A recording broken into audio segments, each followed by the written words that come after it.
All right, we're back with another episode of PFREI, a passion for real estate investments. I'm your host, Fuquan Bilal, and I have today a very good friend of mine, David Payerchin.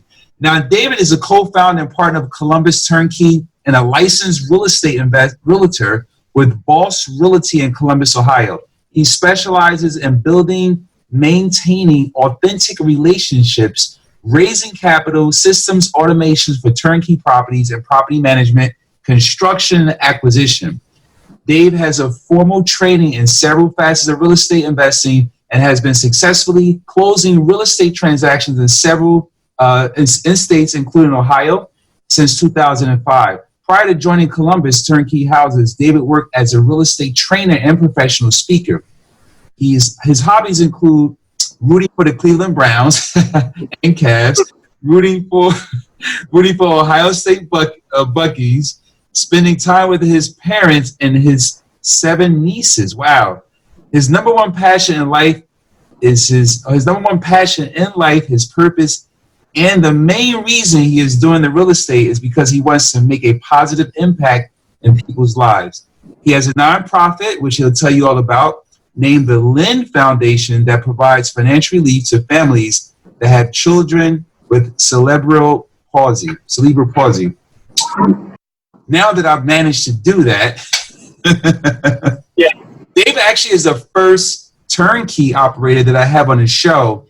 And it's funny, I was like, this is a long bio, but this guy actually lives everything that I just read. I've known Dave now for probably about 6 months now. We met at another mastermind that we're both part of. And just the energy that I felt when I was introduced to him and the energy that he brings to the room is great. So that's why I wanted to reach out to him and have him on the show, just so he can educate you guys on his journey in the real estate business and what he's doing in the Ohio market. So without further ado, just Dave, come in and explain, to the group who you are, what you do, and then we'll jump right into it. I just did that, your version of it. Hey, that sounds great. Thank you so much for having me, Fuquan, and thanks for the kind words as well. The respect is mutual. It's been a pleasure, meeting you just a few months ago, and we have a lot of the same contacts. And everybody that I've introduced you to, you actually just recently joined another mastermind that I referred you to, and I've got rave reviews. Everybody was saying, "Wow, that Fuquan guy is just the real deal." And so, I definitely have a lot of respect for you, Fuquan, and super happy to be on the podcast today. So, awesome. A little bit about what's going on with me. I'm a kid from Cleveland, and I was one of those kids where right after high school, I packed up and I wanted to move out west. I barely skated through high school, was never a good student, but I was never a dumb kid. I just wasn't interested in learning things that I feel didn't add value to me. So, I basically got out of high school. I moved out west to start a construction job. And basically, I just started reading a ton of books about real estate. I wanted to, get involved in real estate. So I started wholesaling back in 2005 in the Arizona market. And the real estate market was just going crazy then. It's when all those subprime loans were being originated, as I'm sure you remember. And I was out there wholesaling. So I made a lot of money my first year in business. I'm only 23 years old. But I think you kind of know what happens when you drop about $180,000 cash on a 23-year-old with a massive ego and no financial literacy whatsoever. It evaporates. It's like a hand grenade that goes off. Exactly. Yeah. So I learned pretty quick how to make it and how to lose it. And, I basically had to lick my wounds, and, I've kind of been up and down. And I learned from that last upturn in real estate the difference between cash flow investing and speculation investing, because my previous business, when I first started out, it was completely just based on, speculation. Everybody thought the market was just going to keep going up forever. And, that's kind of how I started. But I learned real quick, hey, I want to be involved in cash flow. I want to get involved in real estate that's going to, create a legacy. So in 2012, I packed up and moved back to Ohio and started building a portfolio with my business partner. His name's RJ Pepino. And then we started acquiring rental properties, Fuquan, and then all of our contacts in these different masterminds and like people in California and places where you can't really get good cash flow properties, they started contacting us and saying, hey, we see you guys are buying cash flow properties. Can you help us get some too? So that was kind of the inception of Columbus Turnkey. That's our flipping business, if you will. It's our turnkey business. And what we do here in the Columbus market is we buy properties. We buy about 10 to 15 homes a month, and we buy off-market properties. So we do direct-to-seller marketing. We do a ton of direct mail, pay-per-click advertising, social media. We're just constantly advertising for motivated sellers. And then we purchase these assets that are distressed. We rehab these suckers from head to toe, and we rent them out, and they're producing a positive cash flow. And then we will either refinance the asset or we will sell it to one of our clients in one of these markets like California, where, you know, they would just want to invest in Ohio because, you know, you can get really good cash flow out here, but they don't want to find the property. They don't want to manage the rehab. They don't want to manage the tenants and all that. That's the service we provide. So, you know, we buy these properties, fix them up, get them rented, and either keep them or we'll go ahead and sell them to an out-of-state investor and then manage the property for that investor. Awesome. You mentioned something, and I kind of like that. Most people have a negative spin on it, but you actually put a positive spin on it. You said in the last upturn, not downturn, which is pretty savvy. I like that. I actually have to add that now to you know what? That was natural, brother. That came from the subconscious, man. I don't know where that one came from. That's a Dave Payerchin original. Go ahead and coin that one for me. I got to use that one. So yeah, I mean, so from listening to your story, which is pretty great, you had the opportunity to, you know, come in at a young age and really, you know, understand what the market was and kind of go through the shifts of the market. You are market cycle tested. I always say that for people who was in the market before the upturn. And I'm pretty sure in your area that gave tremendous opportunities to get properties at a cheaper price and then go out and build that rental portfolio. So let's talk about that now. Sure. There are some challenges. It's not all, because a lot of people may listen to this podcast or may see people on YouTube who just, like, you know, crushing it. They're on Facebook. Everybody's doing good. Nobody's really showing the issues or problems or challenges they have. And I know I go through challenges almost every day in my business.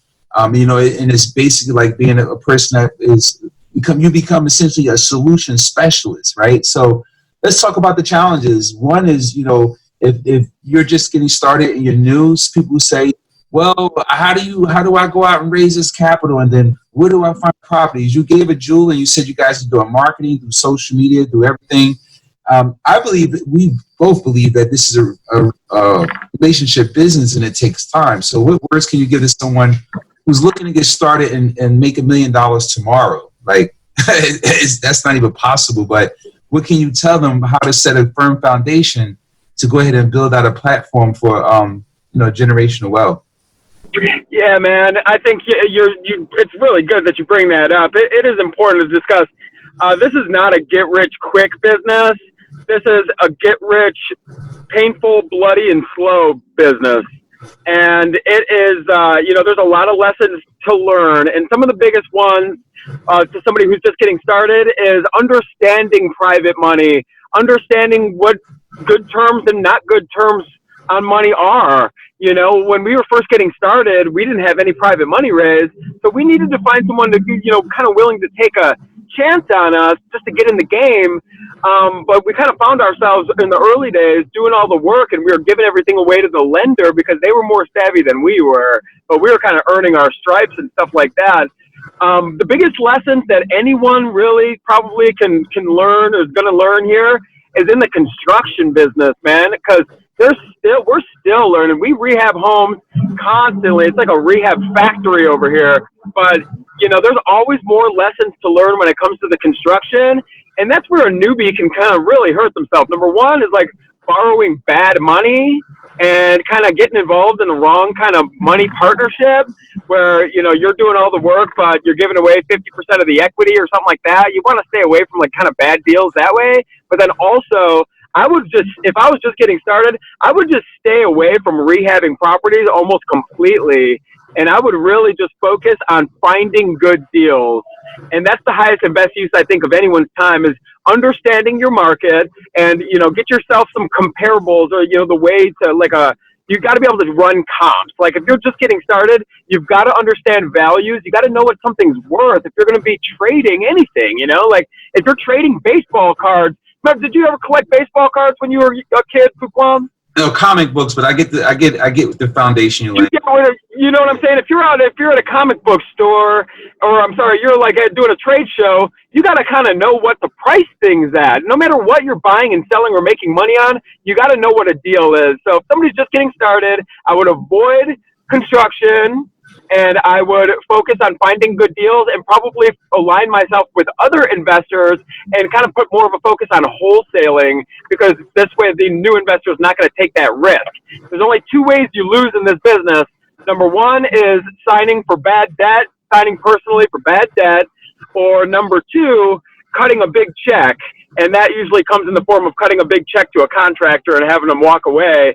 And wholesaling allows you, a new investor, to get in the game, get out there, start negotiating deals, get into contract with a seller, and then locate buyers, and then assign that contract to a buyer, mark it up, generate revenue. But this way they're not taking on the rehab, they're not raising the private money themselves.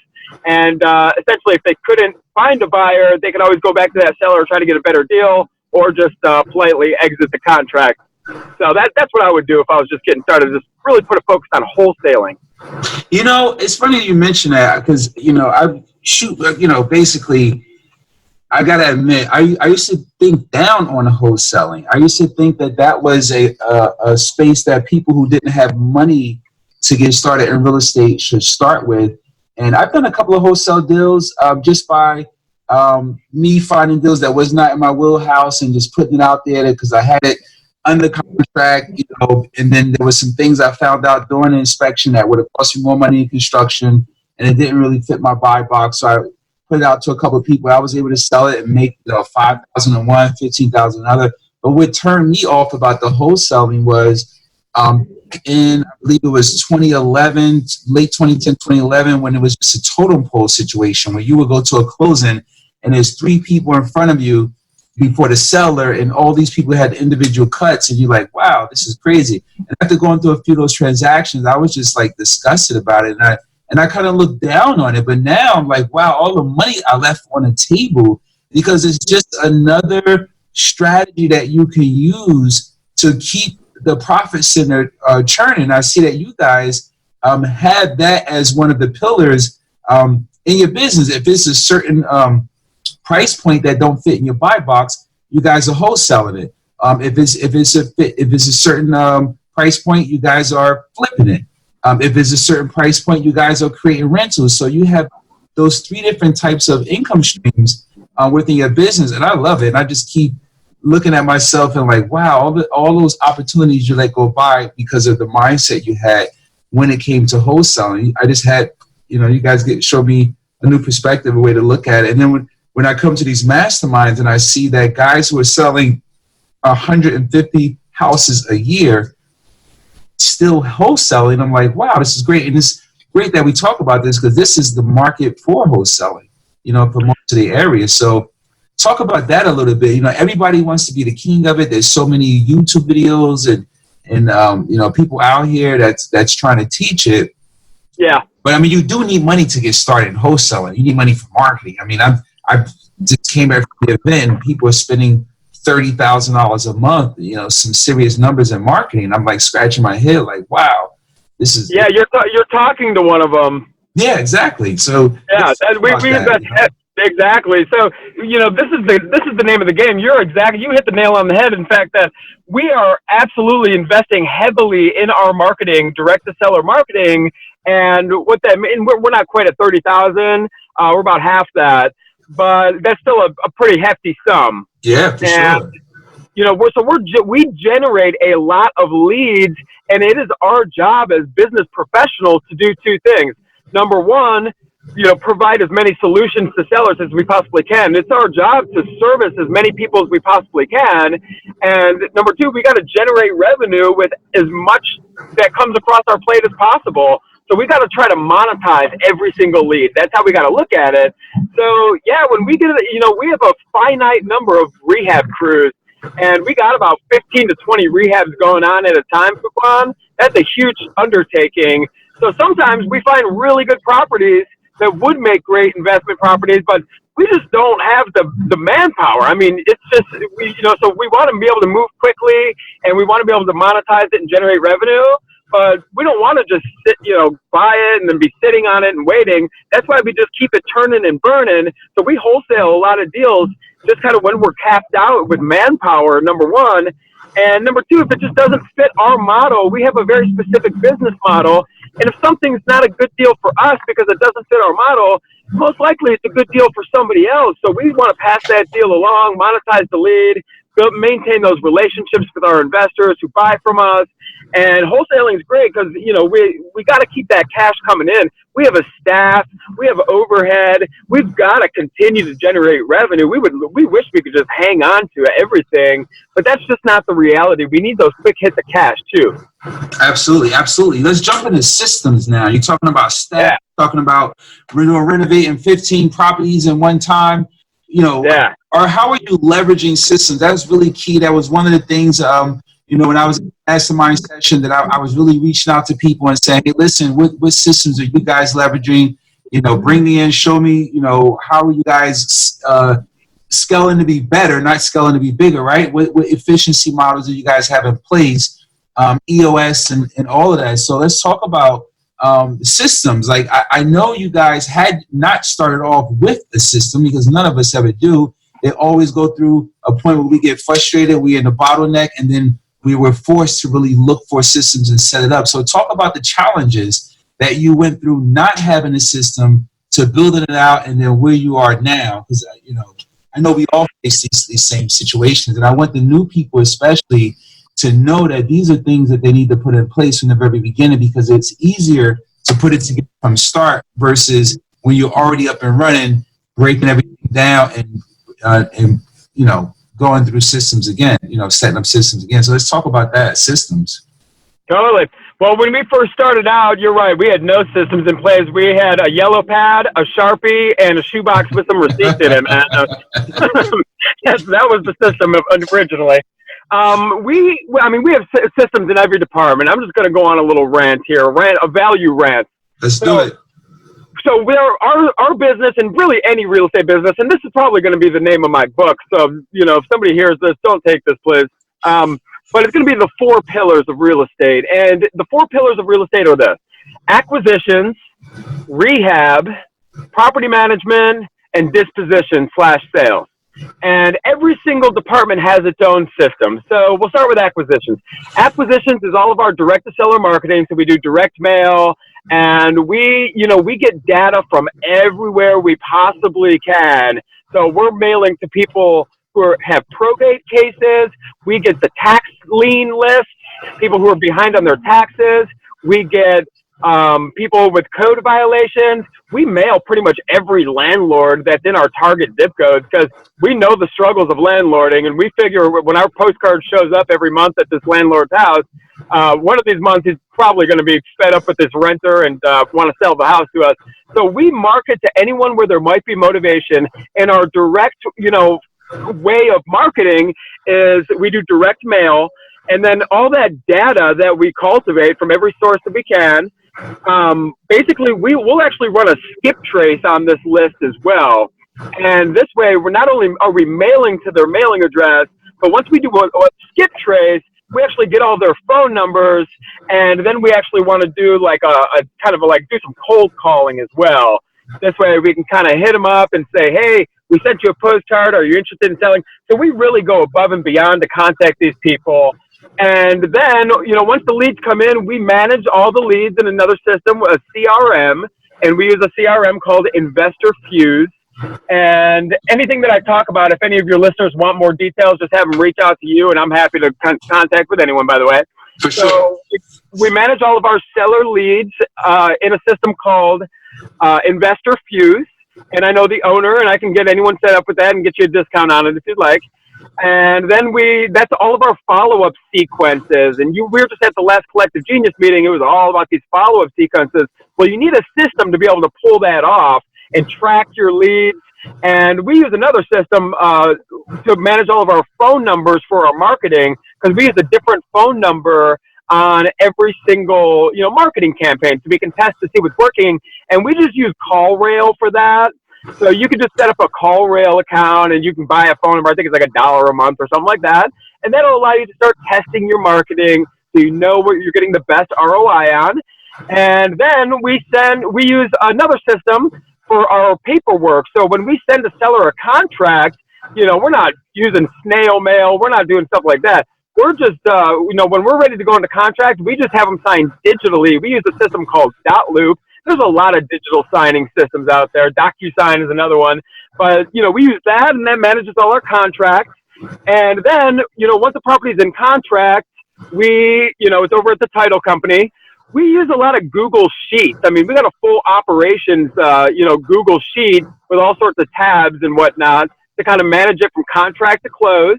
And we have a full-time transaction coordinator on our team, and she arranges, the private money lender, and she, kind of initiates the attorney to create the note and mortgage, and she kind of holds the seller's hand from contract to close. And then once we close, we got to get this sucker on, on Lockbox. So the Lockbox system we use is called Rently. It's really good, Rently.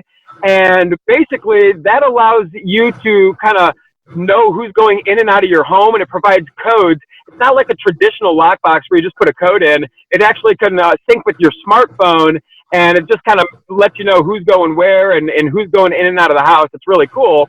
Another good system when it comes to tracking workers, especially maintenance people who are on hourly, is timesheets. So if you're writing that down, timesheets is cool because it allows, basically you can kind of track your people in real time. With smartphones. Once the property is getting fixed up, we pretty much just use, just Google Sheets to manage the rehab. We don't have like a heavy rehab system, but there is a good source for materials out there, Barnett. If you're buying materials in a, high volume, definitely check out Barnett because they can beat the Home Depot on a lot of stuff. We manage the rehab. We get these things, appraised. For property management, moving into that particular pillar, property management, we use a property management software called AppFolio. Seems to be the best one out there. It doesn't sync with QuickBooks, which I wish it did, but that's okay. You got to keep it separate, but it does everything else. And literally, when you have a property that's vacant that you need to locate a tenant, you can upload it to AppFolio, and then it is going to sync that sucker out and, basically synchronize it to Zillow and Craigslist and HotPads and every different little source for, marketing your property for rent. And once we secure it, we're a licensed property management company. So, and then we bring the tenant in, and when we do a lease signing, that's all right there in .loop as well. So we got the digital lease signing, once again, same thing we use with the contract. And then, so now the property is rented out. That's pretty much it in a nutshell. I mean, QuickBooks for our day-to-day bookkeeping, and we use ADP for payroll, and that's pretty much all the systems I can think of at the moment. Well, that's awesome, man. That's a business in a box. Wow, this guy Yeah. a giver, Yeah. go giver. Oh wow. Yeah, brother. I mean, I was taking notes. That was like. You guys are getting really a lot of great information here, and I definitely appreciate you dropping all of that value. Wow, this is value packed. This is a value packed podcast right here. So check it out. If anyone wants to, do the skip tracing thing and skip trace a big batch, like a big list, the whole thing, it's 20 cents a record, and the website is batchskiptracing.com. But I have my own code, and my code is TheRealDaveP, no spaces, TheRealDaveP, and it takes it down. It takes 4 cents off. I think it makes it like 18 or 16 cents. So you'll get a discount if you do that. So you get the same pricing I do. Wow. Oh man, this is great, man. This is great. So now we just talked about your how you guys started. We talked about the challenges. We talked about the systems. Now, you guys talked about the exit strategies. Now, you guys have these properties. You give the investors the opportunity to come in some situations and invest alongside of you or be a private lender to fund the deal. Now, what about selling it? How can someone who wants passive income, reach out to you guys and buy something that you already have, a turnkey and that's managing? Let's talk about that, and then you can give, some contact information and how they can get in contact with you if they're interested in looking at some of that inventory in Ohio. Awesome, man. Yeah, so we have, we work hand in hand with people who are looking for a passive experience. And what that means is typically they'll live somewhere, like you're in New Jersey. What's the average home value in your market? It's probably quite high, right? Yeah, around 250. Around 250. 250. And what's the rent for a 250 house? Oh, wow. 250 house would be somewhere around like 1,700, maybe 2,000, somewhere around there. Yeah, so your rent to value ratio is going to be much better in a Midwest town or Midwest city like, Columbus. So, Columbus is not a small city, by the way. It's, home of the Ohio State University, numerous Fortune 500 companies. It's a thriving place. The entire MSA has about 2 million people. The city limits of Columbus is about 800K population. So it's definitely a major city. But you could get assets here, valued at between 100 and 150, and the rent to value ratio is going to be about 1%, maybe a little bit less when you get closer to the 150 range. But these are really nice homes. So, a $100,000 home, you can pretty much expect that to rent for about $1,000 per month. $120,000 home, you're going to get about $1,200 per month.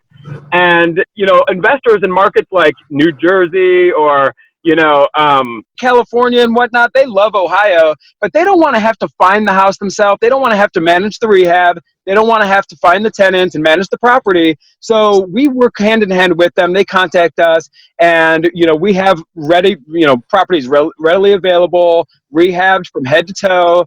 And we're going to get that thing rented, and we're the property manager, and we provide these assets to investors all over the country so they could live wherever they want, but invest where it makes sense. And, we do all the work. We have preferred lenders. You can come in right now, put 20% down on, $100,000 house, $120,000 house, get yourself a nice little 5% mortgage, and you lock that sucker up at the good 30-year note. You're going to cash flow on this thing every single month.